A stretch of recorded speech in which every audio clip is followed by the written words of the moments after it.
ए र र र ये साला पदिया घर मुझे पदिया घर आसे तू पुओ को नहीं घर जा कौन पदिया घर एबे कोडे पदिया घर जीवो ओ हो बुझुनु ता जो मजूर लगी थी के पर्यंत 500 टका मते देलानी पूरा केबुल तू गाँ को जोगेचु हां लाख लाख टका इनकम करछु ता बोलर किन सालेनी हां मो 500 टका दउ नहीं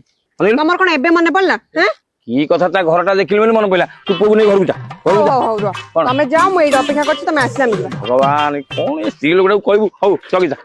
साइकिल रहला तू एठी आइता तो पैसा नहीं काउ संगे संगे पैसा धरि काउ कौन भाभी निजुक पैसा तू दबु नहीं हाँ पैसा तू दबुनि मत